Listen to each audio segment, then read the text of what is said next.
El mes de mayo deja buenas cifras en el paro. Castilla y León registra el segundo mayor descenso del país. Casi 4.000 personas han encontrado trabajo aquí. En España, más de 58.000 salieron de las listas de desempleo. Nunca hubo menos jóvenes en paro en un mes de mayo. Tanto Castilla y León como España marcan el mínimo histórico de menores de 25 años desempleados desde que existen registros. Muy buenas tardes. La campaña electoral acelera esta semana. Hoy visita importante a nuestra comunidad. En Valladolid está él, el líder del PP, Núñez Feijóo. Los dirigentes se esmeran en arropar a sus candidatos antes de las elecciones de este domingo.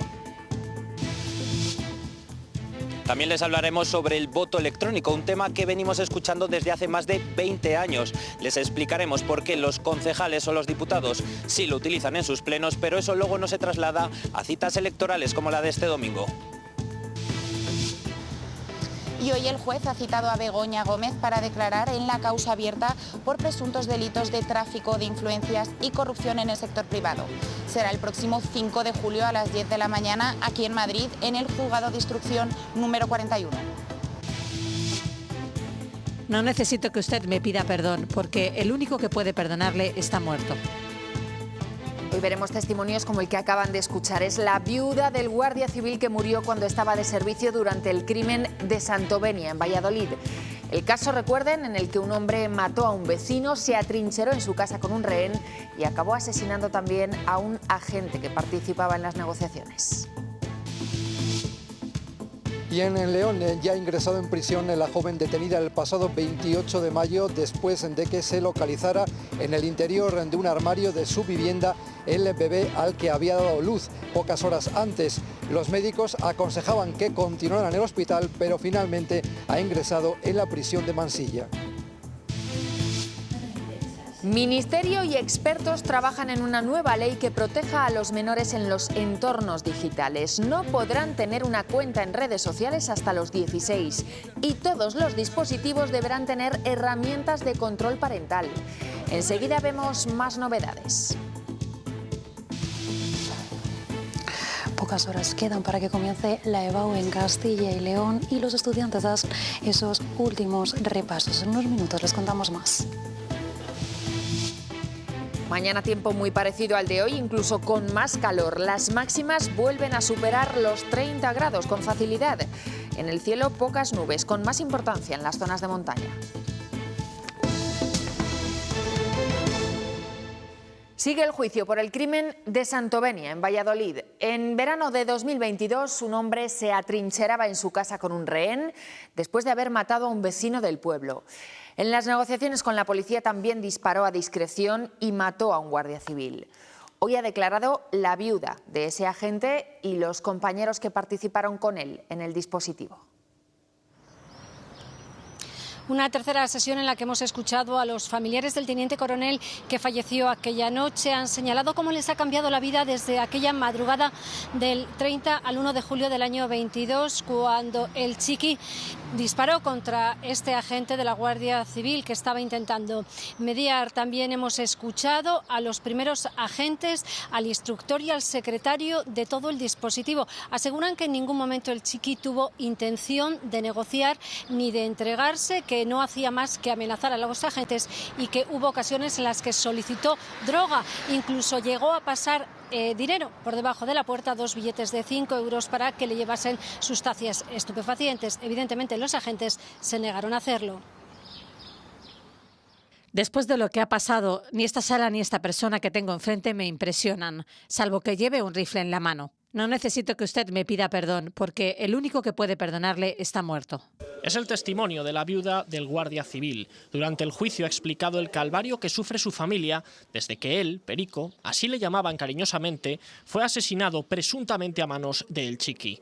Poco antes de empezar la declaración se encaraba a pocos metros de distancia de él, donde le negó el perdón. Es muy difícil ponerse a 2 metros de la persona que ha matado, que ha asesinado a tu marido y decirle las cosas mirándole a los ojos. Y ella lo ha hecho. Y ella le ha dicho claramente que no le tenía ningún miedo. La viuda recordó la noche del suceso, cuando sonó el teléfono de su casa para reclamar la intervención de su marido en un presunto caso de secuestro. Nunca me desvelaba la misión, me decía que si me lo contaba me tenía que matar.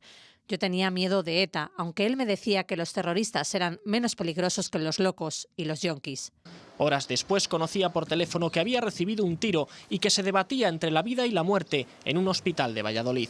Fue el trayecto más largo de mi vida. Llegué a pensar que se iba a obrar el milagro y sobreviviría. Sin embargo, murió 2 días después. También han comparecido los negociadores de esa noche, que fueron amenazados de muerte sin ningún tipo de palabra de por medio. Solo pedía drogas y nos decía que nos fuéramos. Mañana miércoles se retoma el juicio con la declaración de más guardias civiles. Recuerden ahora la polémica sentencia de la Audiencia de León hace unos días. Redujeron la pena de un violador de 37 a 8 años de cárcel por el hecho de ser gitano. Él había abusado de una menor de 12 años con la que tuvo 3 hijos. También la maltrató física y psicológicamente. Le doblaba la edad, pero según la sentencia, en la cultura gitana, ellas se casan pronto. Esa polémica sentencia se ha analizado en el primer Congreso sobre Mujeres Gitanas que se está celebrando en León. Aseguran las expertas que el fallo judicial demuestra el gran desconocimiento y la desprotección que rodean a su cultura. Quieren superar las imágenes distorsionadas sobre las minorías étnicas como la que siguen sufriendo las mujeres gitanas para que no se repitan sentencias similares. Muestran el gran desconocimiento que hay hacia la cultura gitana y la desprotección, en este caso, que ha quedado de esta niña. ¿Hay matrimonios jóvenes dentro de la comunidad gitana? Sí, sí los hay, pero no hay una diferencia de edad de 12 años, ni hay una superioridad, ni hay un ambiente de exclusión. Se mezcla ser niña y ser gitana situándolas en una esfera de desprotección y piden que el cambio venga también de una justicia que se aleje de esos estereotipos. Jueces, fiscales y abogados, todos los que son representantes y garantes de derechos, hay que hacer una formación y una capacitación a nivel intercultural. También que la sociedad sepa que el rol en las familias está cambiando, quieren que sus hijas estudien. El 80% de los gitanos universitarios son chicas, que trabajen y que vivan con mayor libertad. Todo eso se apoya en algo fundamental, la vivienda. Si no tienen una vivienda digna, no van a tener espacios. Si no tienen espacios, difícilmente el niño o la niña va a poder estudiar, difícilmente van a poder salir fuera del entorno. Por eso este congreso es una plataforma para promover la diversidad, la tolerancia y el avance de la mujer gitana. Y en León también ya está en la cárcel la joven a la que se investiga por el fallecimiento de su bebé. Ella dio a luz en casa, aunque lo negaba en todo momento, y cuando fue al hospital por la hemorragia, la policía encontró al recién nacido muerto en esa vivienda. Ya se encuentra ingresada en la prisión provincial de León, en Mansilla de las Mulas, la joven que fue detenida el pasado 28 de mayo después de que en su vivienda de Valencia de Don Juan apareciera una bebé de 35 semanas muerta que había dado a luz pocas horas antes esta chica, que sin embargo no había dicho a nadie que se encontraba embarazada, ni siquiera lo sabía su madre y sus amigos más cercanos. Incluso había trabajado el fin de semana anterior. A pesar de que los médicos, después de esa gran hemorragia, aconsejaban que continuara en el hospital de León, finalmente se encuentra ya en la prisión en el módulo de enfermería. Ya no podrán tener Instagram o TikTok con 14 años. La edad para darse de alta en redes sociales se eleva en España, pasa a los 16 años. Es una de las ideas con las que trabaja el Gobierno junto con decenas de expertos. Y esa norma, entre otras, pasaría a formar parte de la nueva Ley de Protección de los Menores en Entornos Digitales. Una legislación que obligará a que todos los móviles, tablets o televisores tengan por defecto herramientas de control parental para que los padres sepan lo que ven los hijos. Además, se van a incluir revisiones en el pediatra para detectar casos de adicción a la tecnología. El control parental será obligatorio de fábrica en todos los dispositivos digitales. Ese control parental hace que las familias tengamos que aprender a utilizarlo y sepamos para qué sirve y en qué medida nos puede ser útil. Es una ley que enfoca la cuestión de los derechos de los niños y las niñas en entorno digital. Todos los contenidos digitales tendrán que estar etiquetados para advertir cuando no son aptos. Ellos ven en la nube y ven en Internet cosas que entienden que son reales y trasladan escenas violentas. Se fomentará un plan de alfabetización digital en los colegios para la autonomía de los menores en el ámbito digital, donde aprendan a combatir bulos. Que cualquier herramienta que pueda facilitar esa educación, esa buena educación, pues sea fundamental. Y habrá revisiones pediátricas para detectar las adicciones a la tecnología. Revisiones pediátricas son una herramienta fundamental. Que les pregunten, por ejemplo, cuántas horas al día ven las pantallas y que los propios pediatras les vayan marcando pautas. También se contempla la orden de alejamiento virtual que implicará la reforma de 8 artículos del Código Penal y la edad para abrirse una red social pasa de los 14 a los 16 años. Más de 50 expertos han formado parte del comité que ha asesorado al Ministerio del anteproyecto y quedan por redactar aquellas cuestiones que atañen a las comunidades autónomas en el ámbito de la educación y la sanidad. Ayer fueron los alumnos de Madrid y La Rioja y hoy se suman los de la mayoría de comunidades, Andalucía, Aragón o Galicia. Todos se están examinando esta semana de la EBAU, la prueba para acceder a la universidad. Para los alumnos de aquí de Castilla y León el turno llega mañana. Este miércoles comienzan los exámenes de la EBAU en nuestra comunidad, así que hoy es un día de nervios y de repasos de última hora. Natalia Fernández. Eso es, pocas horas quedan para que comience la EBAU y a estas horas la imagen es esta, últimos repasos en la biblioteca para dar lo mejor de ellos mismos. A las 9 de la mañana comenzarán las pruebas y 3 días intensos para los estudiantes con el examen de lengua castellana y literatura. Sí, último repaso a historia que lo tengo mañana después de lengua, pero bueno, yo me veo bastante bien. Al final es un examen que llevamos haciendo durante todo el año, pero bueno, al final, no sé, los nervios siempre están. Paso, pero que muy nerviosa, porque no sé, o sea, son los primeros, luego ya pues... 9 de la mañana, 2 horas de entrenamiento en el río, después otras tantas de estudio y por la tarde piscina, gimnasio y repaso de apuntes. Pues estos días la rutina es bastante complicada, ya que tenemos el tiempo justo para estudiar y para entrenar. Así afrontan la EBAU los alumnos que son deportistas de alto rendimiento. Aprovecho las mañanas para estudiar el temario y también un poco por las noches después de cenar y de entrenar. Su instituto es centro de referencia para deportistas como ellos. Tienen muy buen rendimiento académico, pues porque están acostumbrados a una disciplina, a una organización. Sí que es cierto que para ellos es un esfuerzo importante. La gran mayoría de las competiciones, muchos las tienen ahora. El deporte a este nivel les ha preparado para la EBAU. Sobre todo el saber mantener la calma ante situaciones de estrés y saber tener cierta responsabilidad ante una prueba difícil. Yo creo que ese es el método que tenemos para tranquilizarnos de la EBAU. Las universidades reservan unas plazas para deportistas de alto nivel. Compiten entre ellos para estos puestos y la nota de corte suele ser más baja. Yo quiero hacer ADE. Que no estudie ingeniería biomédica. Esta leonesa y este gaditano viven fuera de casa en esta residencia para deportistas desde hace 2 años. Sus compañeros son su apoyo para obtener un nuevo éxito, esta vez en la EBAU.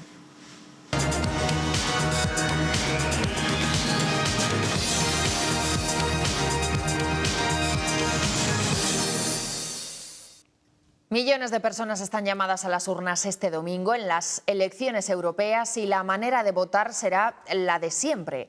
En España se lleva hablando del voto electrónico más de 20 años, aunque no acaba de llegar. La tecnología avanza, sí, pero todavía quedan muchos condicionantes que lo hacen inviable para unas elecciones, aunque sí es posible en contextos más pequeños.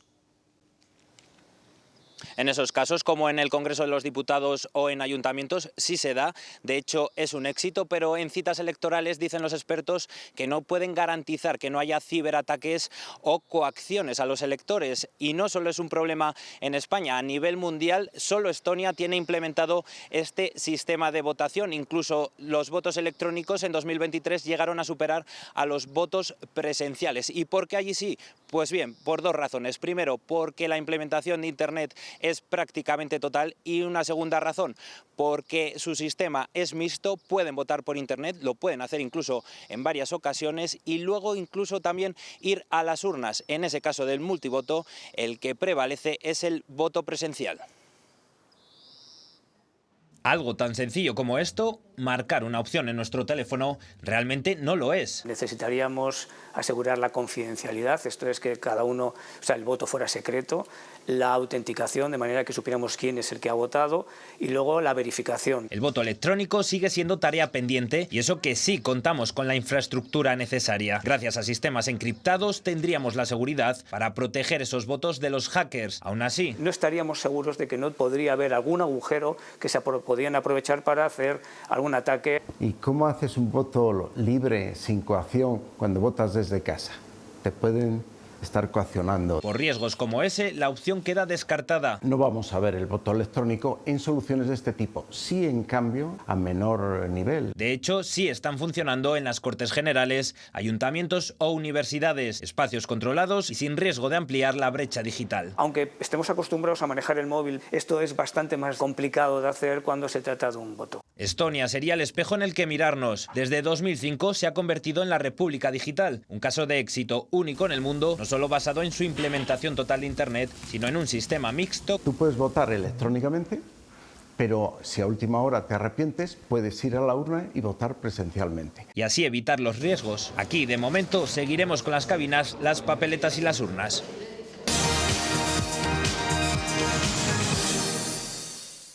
Luis Tudanca pide el voto para el PSOE, para que haya una mayoría socialdemócrata en el Parlamento Europeo que permita la continuidad de políticas como los fondos europeos. El líder de los socialistas de Castilla y León lo ha dicho en un acto en Ciudad Rodrigo, en Salamanca. Quiere una gran movilización progresista para que no ocurra como en la crisis de 2008, con una mayoría conservadora que realizó recortes en el estado del bienestar y en derechos y libertades. Que gracias a la obtención de los fondos europeos, gracias a las políticas de incentivos, gracias a una política progresista con una mayoría socialdemócrata en el Parlamento Europeo y en el resto de las instituciones, hemos logrado que no solo en el conjunto de la Unión Europea, sino que también hasta en el municipio más pequeño de la provincia de Salamanca hayan llegado inversiones que nos hayan permitido generar riqueza, crear empleo, industrializar. En fin, lograr que esta salida de la crisis, como decía, haya sido más justa. La ministra de Inclusión, Seguridad Social y Migraciones, Elma Saiz, ha hablado hoy en Burgos de los datos de desempleo del mes de mayo. Ha sacado pecho por las cifras y asegura que son gracias a las políticas del Gobierno central. Es un éxito de país, fruto sin duda alguna del éxito colectivo, pero también de unas políticas que van en la senda correcta y que tienen absolutamente que ver con Europa, porque quien esté al frente de las instituciones es vital. Esa Europa sea un agente en el mundo, pero para ello tiene que darse una condición, y es que se sigan aplicando las recetas de la socialdemocracia, crecer en derechos y crecer en democracia.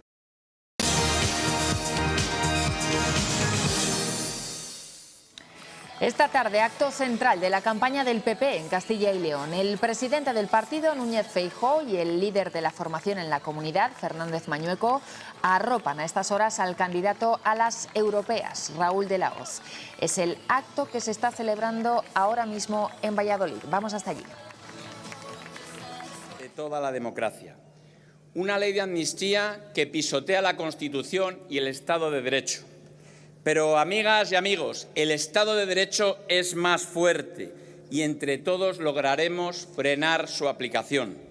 Juntos vamos a parar la amnistía y en estas elecciones tenemos la oportunidad de decirle a Sánchez que su tiempo se ha agotado. Coge la puerta y ciérrala por fuera, querido Sánchez. Y esta mañana desde Santander, Núñez Feijóo se ha comprometido a impulsar más medidas de ayuda a las familias. También allí ha criticado al Gobierno, le acusa de corrupción. En Europa la lucha contra la corrupción es estratégica. Lamentablemente en España el Gobierno solo se ocupa de la corrupción. Se ocupa de la corrupción amnistiando a sus socios y tapando la corrupción propia del Gobierno. Y esta noche entrevista a Alberto Núñez Feijóo en el programa Cuestión de Prioridades de Castilla y León Televisión. El líder de los populares responde a las preguntas de José Luis Martín. La cita a partir de las 9:15, como siempre.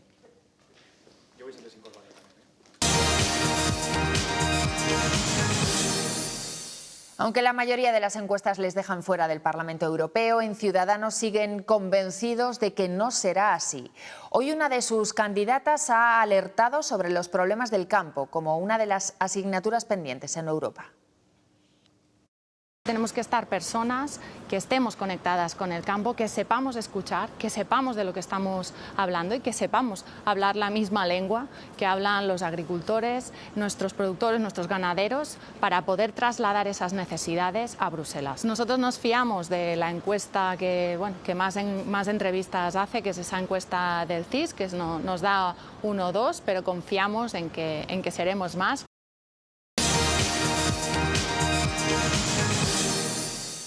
Desde Bilbao, Ione Belarra ha pedido el voto a Podemos para construir una Europa de paz frente a quienes apoyan el belicismo. Es si vamos a ser capaces de construir una Europa que sea una potencia de paz o una Europa que profundice en la economía de guerra y que siga siendo cómplice de un genocidio.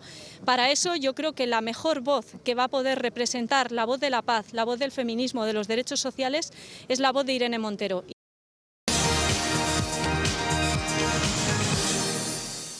Vox se opone a la Agenda 2030 porque rechaza que el hombre sea un virus para el planeta, como dice que propugna la izquierda.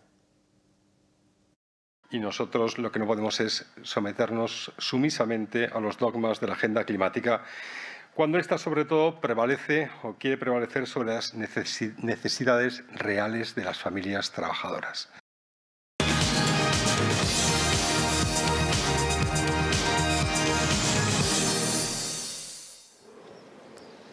Más de 9.000 agentes formarán parte del despliegue especial de seguridad con motivo de las elecciones de este domingo. Es por autonomías el quinto más numeroso. No solo hay agentes de la Policía Nacional, también Guardia Civil y Policía Local. Ellos se encargarán, en primer lugar, de que en los miles de colegios electorales como este que habrá en la comunidad, todo discurra sin incidentes desde las 9 de la mañana hasta las 8 de la tarde, el horario de votación.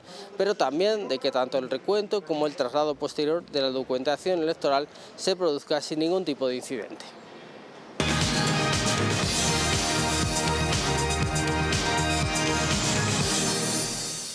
En poco más de un mes, el 5 de julio, veremos a la mujer de Pedro Sánchez declarar en los juzgados. El juez ha citado a Begoña Gómez como investigada en la causa abierta por presuntos delitos de corrupción en el sector privado y tráfico de influencias. Vamos a Madrid. María Cid. El juez Juan Carlos Peinado ha acordado interrogar a Begoña Gómez, que tendrá que acudir a la citación con su abogado. Como investigada se podrá acoger al derecho de no declarar o de responder solo a las preguntas de su letrado. Y además hoy mismo hemos sabido que el Partido Popular ha recurrido al Tribunal Superior de Justicia de Madrid el archivo de la denuncia contra Pedro Sánchez por conflicto de intereses por los negocios de su mujer. Se dicte a vistas de un mes en la semana justo anterior al proceso electoral. Eso nos causa evidentemente una absoluta extrañeza. Pero fundamentalmente, como lo hemos dicho, tranquilidad absoluta. No hay ningún elemento que pueda determinar ninguna actuación irregular. Y cualquier presidente con un mínimo de dignidad dimitiría hoy mismo ante esta citación judicial. Exigimos, por lo tanto, una comparecencia urgente porque la Moncloa está investigada por corrupción. Bueno, pues la respuesta de Pedro Sánchez sobre la declaración de su mujer ha vuelto a ser epistolar. El presidente del Gobierno ha difundido esta carta en redes sociales en la que acusa al juez de saltarse la costumbre de no tomar este tipo de decisiones en plena campaña electoral para no influir en el voto. Además, Sánchez asegura que su postura de seguir en el cargo es más firme que nunca. Añade que tanto su esposa como él están tranquilos porque todo, dice, es un zafio montaje. De vuelta a Castilla y León, Vox ha registrado en las Cortes una proposición no de ley para intentar que el Parlamento Autonómico muestre su rechazo al presidente del Gobierno por ceder, dicen, a las pretensiones del separatismo con la ley de amnistía. Para Vox es un ataque grave a la unidad nacional, a la convivencia entre españoles y a la democracia. Y también sobre la ley de amnistía. Esta tarde en el Senado el PP ha acusado al Gobierno de no publicarla aún en el BOE por motivos electorales. La portavoz del Ejecutivo, Pilar Alegría, lo ha negado y critica a los populares porque ahora se interesen en esa ley. ¿Qué barbaridad ocultan para no publicar la ley de amnistía en el BOE? ¿Por qué la retrasan? Si es el icono a favor de la reconciliación, la fraternidad y la convivencia. Todo el tiempo que llevan ustedes poniendo palos en la rueda para que no se aprobase la ley de amnistía y ahora su preocupación es cuando se publica en el Boletín Oficial del Estado. ¿Es que vamos? Publiquen esa humillación vestida de reconciliación, porque ya sabemos que el abrazo fraterno era entre Sánchez y Puigdemont y ya sabemos que ustedes representan lo peor de la política desde la transición. Semanas, meses, días, escuchándoles a ustedes decir que España se rompe por los acuerdos con los independentistas y la solución que propone el señor Feijóo es una moción de censura pactada con los independentistas. Por favor, señora García. En Unicaja te ayudamos a destapar el potencial de base que llevas dentro. Unicaja. Te atreves y la vida se abre.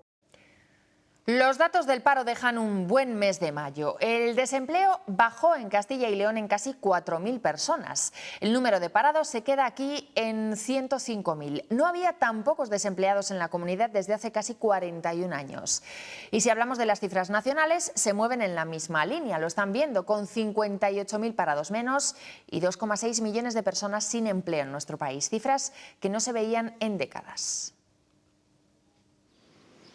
En mayo, 4 de cada 5 empleos que se crearon fueron gracias al sector servicios. En total, unos 3.100 puestos de trabajo en este ámbito, pero también se creció en otros sectores. Además, hoy hemos conocido otros datos, los de afiliación a la Seguridad Social, y aquí se marca récord en el conjunto del país. Hay 21,3 millones de afiliados, son 220.000 más que el mes pasado. Y si hablamos de las cifras de Castilla y León, son muy similares porque tenemos 974.000 afiliados y son 10.000 más que el mes pasado. No teníamos estos datos desde 2008. Llama la atención el crecimiento de una provincia, de Segovia.